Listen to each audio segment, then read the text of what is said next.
दोस्तों good evening. दिन है नया, बात है पुरानी। स्टॉक मार्केट में अच्छे दिन जारी रहने की कहानी। लेकिन क्या ये जो अच्छे दिन है इस पर कहीं ब्रेक तो नहीं लगने वाला है? कहीं जो है मार्केट में प्रॉफिट बुकिंग तो नहीं आने वाली है? करेंगे हम निफ्टी की चर्चा, यानी मार्केट जो बहुत इंपॉर्टेंट है, और स्टॉक्स की भी एनालिसिस करने का प्रयास करेंगे। स्वागत है आपका आपके अपने चैनल टीके मनी में। मेरा नाम है Tribhuvan, NSM certified in equity derivatives में। जो नए लोग हैं वो टेलीग्राम चैनल पर आ सकते हैं। टीके मनी आपको सर्च करना है, 5000 के आसपास टेलीग्राम पे मेंबर्स हैं। आपको सिर्फ टीके मनी सर्च करना है और आप टेलीग्राम पर आ सकते हैं। और अगर आपको फ्री में डीमेट और ट्रेडिंग अकाउंट ओपन करनी है, नीचे डिस्क्रिप्शन में लिंक है, आप उस लिंक से अकाउंट ओपन कर सकते हैं। चलिए चर्चा की शुरुआत करते हैं। सबसे इंपॉर्टेंट है मार्केट यानी निफ्टी। देखिए निफ्टी की चर्चा करते हैं। आज बिल्कुल मार्केट ने वैसे ही बिहेव किया जैसे हमारी एनालिसिस थी। क्या चर्चा हुई थी हमारी, पहले वो डिस्कस करेंगे, फिर कल क्या हो सकता है वो भी चर्चा करेंगे।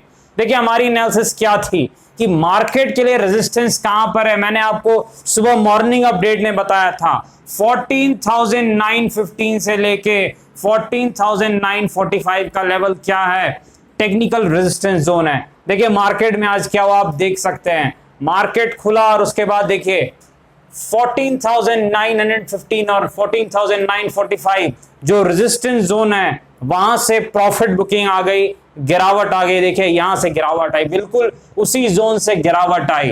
और फिर हमने क्या डिस्कस किया, टेलीग्राम पर भी जो है सपोर्ट कहां पर है, 14,780 से लेके 14,810 के आसपास टेक्निकल इंट्राडे सपोर्ट है निफ्टी में। और देखिए मार्केट ने रिवर्स कहां से किया, जस्ट उसी लेवल के आसपास से जो है 14,770 के आसपास से मेरे ख्याल से मार्केट रिवर्स कर गया और वहां से फिर एक अच्छी खासी तेजी आई। और कहां तक गया मार्केट, फिर से उसी रेजिस्टेंस लेवल के आसपास गया। ये जो लेवल जिसकी हमने डिस्कस किया था, हमने वीडियो में भी और मॉर्निंग अपडेट में भी जो है हमने टेलीग्राम पर चर्चा किया था। तो कहीं ना कहीं आज जो है मार्केट बिल्कुल जो है दायरे में रहा। जो लेवल्स हमने डिस्कस किए फिर से मार्केट उसी जो है लेवल्स को उसने रिस्पेक्ट किया है। लेकिन कल क्या हो सकता है, देखिए एक चीज मैं आपको बता दूं, मार्केट में एक बड़ी गिरावट आई, उसके बाद एक बाउंस बैक आया है लगातार 2 दिन का। अब एक चीज आपको गौर करनी है, कल या परसों जो है बहुत इंपॉर्टेंट डे है। वेडनेसडे को मेरे ख्याल से या फिर थर्सडे को एक्सपायरी वाले दिन मार्केट में कहीं ना कहीं जो है थोड़ा आपको सावधान रहना है। हो सकता है मार्केट में एक प्रॉफिट बुकिंग आए, इस चीज को याद रखिएगा। यानी निफ्टी के रेड में जाने की संभावना है। एक चीज आपको याद रखनी है, विक्स नीचे गया है जो कि मार्केट के लिए अच्छा होता है। इंडिया विक्स जो है वो कहां है, 23 के आसपास आ गया है। इसका मतलब विक्स जब नीचे जाता है तो मार्केट के लिए अच्छा रहता है, क्योंकि मार्केट अक्सर जो है वो ऊपर की तरफ जाता है विक्स नीचे रहने से। लेकिन विक्स जैसे ही 25 के ऊपर आएगा फिर से मार्केट में गिरावट आएगी।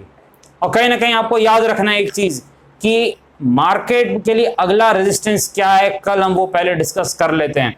देखिए अगला रेजिस्टेंस मार्केट के लिए क्या है, 15,000 के आसपास एक मानसिक लेवल है। मानसिक लेवल जो है वो एक इंपॉर्टेंट टेक्निकल रेजिस्टेंस रहता है। तो मान लीजिए, देखिए 3 सिनेरियो हम डिस्कस करेंगे। First scenario, market flat to थोड़ा जो है ऊपर खुलता है तो मार्केट के लिए रेजिस्टेंस क्या रहेगा, 15,010 से लेके 15,035 के आसपास।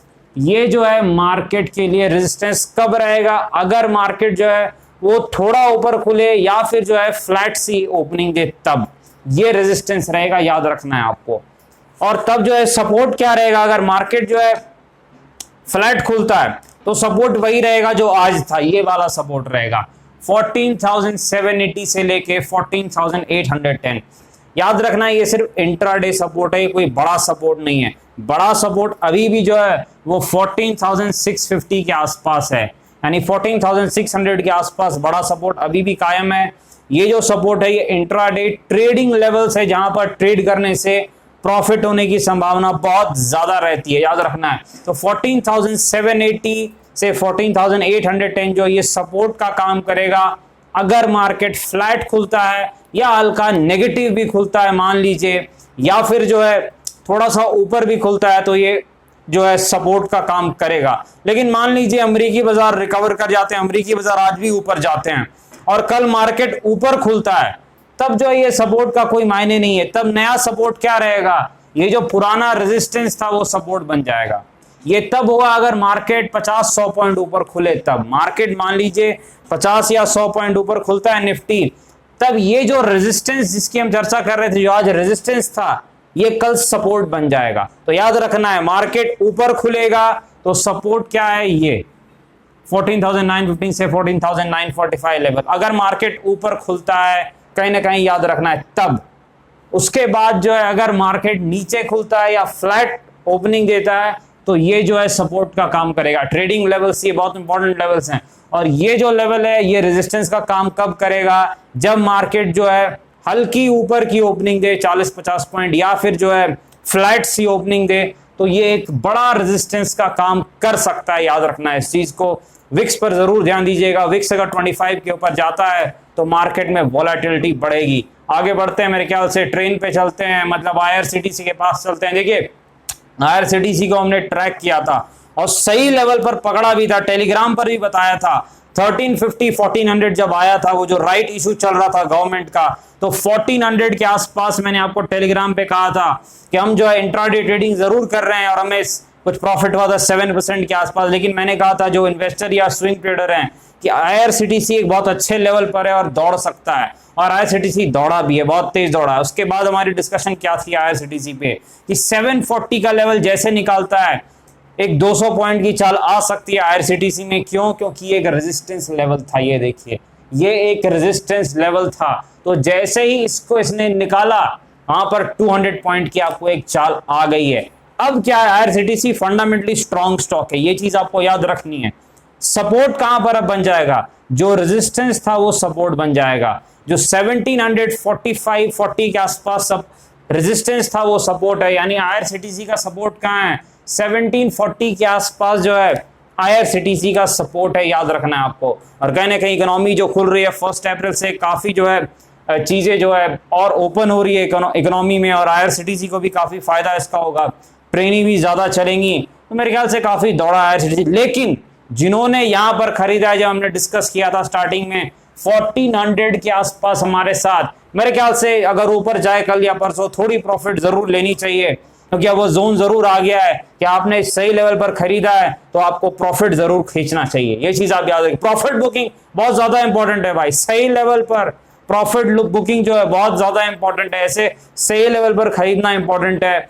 आपको याद रखना है प्रॉफिट बुकिंग जो है इंपॉर्टेंट है। रेजिस्टेंस कहां पर, देखिए 2000 के आसपास मानसिक लेवल है। चार्ट पर तो कोई रेजिस्टेंस मुझे बड़ा दिख नहीं रहा है, तो कोई रेजिस्टेंस ऐसे बड़ा है नहीं, लेकिन 2000 एक मानसिक लेवल है, तो मेरे ख्याल से रेजिस्टेंस का काम कर सकता है आईआरसीटीसी में। सपोर्ट कहां है, 1740 के आसपास। आगे चलते हैं, ट्राइडेंट के पास बहुत हॉट स्टॉक था, काफी ज्यादा डिस्कशन होती थी और आप लोग कहते थे कवर करने के लिए। जब ये दौड़ा था, मैंने क्या कहा था आपको, थोड़ा रुकिए, बहुत तेज दौड़ा है, और उसके बाद देखिए लगातार वो जो 15 रुपीज के आसपास है, काफी दिन कंसोलिडेट हो रहा है।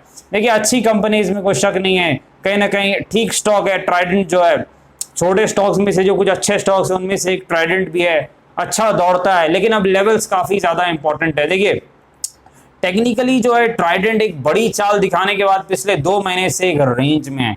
रेंज जब फटता है तो एक अच्छी चाल आती है। तो देखिए रेंज आपको याद रखनी है, 13.5 जो है वो सपोर्ट है, ये ब्रेक ना होना चाहिए। ये जो लेवल है ये सपोर्ट का काम करेगा। 13.5 का जो लेवल आप देख रहे हैं, ये जो जोन देख रहे हैं, ये सपोर्ट है। ये सपोर्ट अगर ब्रेक ना करे ट्राइडेंट और इस रेजिस्टेंस को निकाल दे, जो इसका एक मुझे रेजिस्टेंस दिख रहा है, मेरे ख्याल से 14.6 या 7 के आसपास आप कह सकते हैं कि रेजिस्टेंस है। अगर इस रेजिस्टेंस को निकाल दे, ये देखिए जो आप देख रहे हैं शूटिंग स्टार टाइप का पैटर्न कुछ दिख रहा है, इसके लेवल के ऊपर निकल जाए तो मेरे ख्याल से एक और तीखी चाल ट्राइडेंट में आ सकती है। याद रखिएगा, चाल तभी तीखी आएगी जब इस रेजिस्टेंस को निकाल देगा, ये जो टेक्निकल रेजिस्टेंस है, क्योंकि रेजिस्टेंस निकालने के बाद स्टॉक जो है नए जोन में चला जाता है। सीधे सीधे कहें तो स्टॉक फट जाता है और काफी तेज दौड़ता है ऊपर की तरफ। तो ये लेवल जब निकालेगा तो मेरे ख्याल से एक और अच्छी चाल आ सकती है ट्राइडेंट में। लेकिन सपोर्ट है 13.4 के आसपास, ये जो जोन है ये जोन बचा रहना चाहिए। सपोर्ट टूटेगा तो फिर एनालिसिस फिर से करनी पड़ेगी, होगी, तब एक गिरावट का खतरा मेरे ख्याल से तब 10 रुपए भी आ सकता है। ठीक ठाक प्रॉफिट बुकिंग फिर स्टार्ट हो जाएगी, याद रखना आपको इस चीज का। तो और वॉल्यूम जो है वो हम देखेंगे वो काफी जो है मदद करता है। आगे बढ़ते हैं ग्रैन्यूल्स के पास चलते, देखिए एक फार्मा स्टॉक ग्रैन्यूल्स काफी मल्टी बैगर साबित हुआ, लोगों को काफी अच्छे रिटर्न्स दिए। देखिए पहले ये 90 के आसपास हुआ करता है, ऐसा मुझे याद है, वो काफी ज्यादा जो है रिटर्न्स दिए। फंडामेंटली स्ट्रॉन्ग कंपनी है, अच्छा स्टॉक है, काफी जो है देखिए यहाँ पर। लेकिन टेक्निकल लेवल्स देख लेते हैं। पहली चीज क्या है, देखिए सपोर्ट जो मुझे इस वक्त दिख रहा है 320 के आसपास दिख रहा है ग्रैन्यूल्स का, 320 के आसपास सपोर्ट है। ग्रैन्यूल्स देखिए एक जोन में फंसा हुआ है, ये भी जो स्टॉक है 320 से लेके 360 के आसपास एक दायरे में फंसा हुआ है 40 रुपए के। जब तक रेंज में है तब तक ठीक है, रेंज ब्रेक करेगा तो एक चाल आएगी। मान लीजिए रेंज को ऊपर की तरफ तोड़ता है तो मेरे ख्याल से आपको 420 के आसपास लेवल दिख सकते हैं। लेकिन सपोर्ट अगर ब्रेक होगा तो पूरी एनालिसिस चेंज हो जाएगी और फिर आपको जो है नीचे के लेवल्स भी देखने को मिल सकते हैं। मेरे ख्याल से अगर सपोर्ट ब्रेक हुआ तो आपको 278 के भी दर्शन करने को मिल सकते हैं ग्रैन्यूल्स में। ऐसे लॉन्ग टर्म के लिए ठीक स्टॉक है, कोई दिक्कत नहीं है, लेकिन शॉर्ट टर्म में ट्रेंड जो है वो थोड़ा सा जो है न्यूट्रल सा ट्रेंड है, ये चीज आपको याद रखनी है। आगे बढ़ते हैं मैरिको की तरफ। देखिए मैरिको एक फंडामेंटली बहुत स्ट्रॉन्ग स्टॉक है, एक एफएमसीजी कंपनी है, लॉन्ग टर्म कोर पोर्टफोलियो का स्टॉक है, 2% के आसपास डिविडेंड यील्ड भी है। और मैं भी जो है मैरिको को रखता हूं कहीं ना कहीं जो है नीचे के लेवल्स पर 300 के आसपास। लेकिन अब मैरिको ने भी एक अच्छे रिटर्न्स दे दिए हैं बाकी स्टॉक्स के तरह। तो एक चीज आपको याद रखनी है, अगर मैरिको में किसी कारण से गिरावट आ जाए, मान लीजिए मार्केट के कारण से गिरावट आ जाए, या मान लीजिए कि रिजल्ट सीजन में रिजल्ट जब आते हैं गिरावट आ जाए, तो अगर आपको 350 के आसपास किसी कारण से मिल जाए तो मेरे ख्याल से एक अच्छा लेवल होगा लॉन्ग टर्म पोर्टफोलियो में एक्युमुलेट करने का। इस चीज को आप याद रखिए, 350 के आसपास अगर आपको मिल जाए तो। चलिए बात ट्रेडर्स की करते हैं। 430 पे बड़ा रेजिस्टेंस दिख रहा है मैरिको का, 430 जो है वो रेजिस्टेंस लेवल है मैरिको का। तो ये चीज आपको याद रखनी है, जो 430 का लेवल है ये दिक्कत दे रहा है मैरिको को। और सपोर्ट इनिशियली जो दिख रहा है 390 के आसपास दिख रहा है, यानी 390 से 430 रेंज है, सपोर्ट 390 के आसपास है, रेजिस्टेंस 430 के आसपास है। इन्वेस्टर्स को याद रखना है, मौका मिलेगा तब ले लेना है, याद रखना है। आगे बढ़ते हैं आलोक इंडस्ट्रीज की तरफ। काफी दिनों के बाद मेरे ख्याल से एक हल्की सी पॉजिटिव क्लोजिंग देखने को मिली आलोक इंडस्ट्रीज में। देखिए एक चीज याद रखिए, काफी जो है ये रेंज में फंसा हुआ स्टॉक है, पिछले 6-7 महीनों से कोई हरकत नहीं दिखाई है, बहुत ही बोरिंग टाइप का स्टॉक हो गया है। कहीं ना कहीं जो है ट्रेडर्स को भी ज्यादा मजा नहीं आ रहा है अभी इसमें, लेकिन कहीं ना कहीं जो इसका ट्रेंड नीचे की तरफ ही जा रहा है। आप देख रहे हैं लगातार गिरावट हो रही है, तो इस कारण से काफी इन्वेस्टर जिन्होंने ऊपर मिले वो परेशान हैं कि क्या होगा। तो एक चीज आपको याद रखनी है, देखिए सपोर्ट इसने शॉर्ट टर्म में जरूर ब्रेक कर दिया और इसलिए थोड़ी वीकनेस दिखा रहा है। 2730 इसका पहला सपोर्ट हुआ करता था जो हम पहले डिस्कस करते, वो इसने तोड़ दिया, तो वो अब रेजिस्टेंस बन गया। अब जो 18 के आसपास एक अगला सपोर्ट दिख रहा है जो मैंने आपसे कल भी डिस्कस किया था, और 21 जो है वो लेवल है मेरे ख्याल से जो नेक्स्ट सपोर्ट इसने ब्रेक किया था इंपॉर्टेंट। अच्छा वॉल्यूम कितने हैं, देखिए वॉल्यूम इस वक्त मेरे ख्याल से 6 मिलियन के आसपास दिख रहे हैं, यानी 60 लाख के आसपास वॉल्यूम है। और एवरेज से काफी कम वॉल्यूम है, एवरेज वॉल्यूम मेरे ख्याल से 1 करोड़ के आसपास रहते हैं इसमें। तो एवरेज से कम वॉल्यूम है तो ठीक है, ट्रेडर्स का इंटरेस्ट दिख रहा है कि बिल्कुल भी जो है ट्रेडर्स का इंटरेस्ट नहीं है। लेकिन आपको याद रखनी है कि देखिए लगातार ये स्टॉक डाउन ट्रेंड में, गिरावट में, शॉर्ट टर्म में, लेकिन जब स्टॉक को लोग थोड़ा भूल जाते हैं तो अक्सर क्या होती है कि बिग प्लेयर्स देखिए कुछ न्यूज आएगी स्टॉक में और फिर चाल बदल सकती है, तो थोड़ा नजर रखना है, हो सकता है एक चाल ऊपर की तरफ आ जाए। लेकिन टेक्निकली तो देखिए ये शॉर्ट टर्म में कमजोर है, इसमें कोई शक नहीं है। जब तक ये लेवल को ना निकाल ले मेरे ख्याल से तो 21 के, तो मेरे ख्याल से वीकनेस है और मेरे ख्याल से 18 के दर्शन आपको करने को मिल सकते हैं। ये सिर्फ शॉर्ट टर्म की बात है, लॉन्ग टर्म की बात नहीं है। आगे बढ़ते हैं, अदानी पावर के पास चलते हैं। याद होगा अदानी पावर के बारे में जब गिरावट हो रही थी, पुराने लोगों को अच्छे से याद होगा, जब ये 45 के आसपास गया था मैंने क्या कहा था, अदानी पावर यहाँ से घूमने वाला है। और क्योंकि एक बहुत बड़ा इंपॉर्टेंट सपोर्ट था अदानी पावर के पास, और वहीं से देखिए अदानी पावर ने जो है घूमा है, और मैंने कहा था 60 का जो लेवल है वो जरूर अदानी पावर टच करेगा, मेरे ख्याल से 1-2 महीने पहले की बात है। और देखिए अदानी पावर काफी दिनों के बाद अच्छी चाल दिखा रहा है विथ वॉल्यूम्स, आज शायद अपर सर्किट भी लगा है अदानी पावर में। तो मेरे ख्याल से जो टेक्निकल टारगेट मैंने कहा था, ये जो रेजिस्टेंस जोन है उसका पहला टारगेट जो दिया था, मेरे ख्याल से अदानी पावर उस टारगेट को अचीव कर रहा है, तो एक अच्छा खासा रिटर्न इन्वेस्टर्स को मिला है। अगला टारगेट क्या है, देखिए अगला टारगेट जो अदानी पावर में है, मेरे ख्याल से अगर इस लेवल को निकाल दे तो अदानी पावर आपको 71 के आसपास दिख सकता है। तो 71 तक अदानी पावर जो है वो जा सकता है। जिन्होंने 45 के आसपास खरीदा या एवरेज किया था, मेरे ख्याल से वो कल परसों जो है थोड़ी प्रॉफिट जरूर जो है बुक कर सकते हैं। बाकी पर्सनली जैसा लगे ठीक वो करें, लेकिन मेरे ख्याल से कल परसों जो है एक अगर और अपर सर्किट लग जाए तो मेरे ख्याल से एक प्रॉफिट बुकिंग कर लिए एक अच्छा समय रहेगा। अदानी ग्रुप के स्टॉक जब चलते हैं तो एक तरफा चलते हैं, याद रखना है इस चीज को। और अच्छे खासे रिटर्न दिए यहाँ पर जिन्होंने नीचे पे लिया है। डिस्क्लेमर आपको पता है ये वीडियो एजुकेशन और इन्फॉर्मेशन पर्पस के लिए कृपया अपने फाइनेंशियल एडवाइस से बातचीत करके पहले बाजार में काफी जोखिम है, ध्यान से काम करें। धन्यवाद।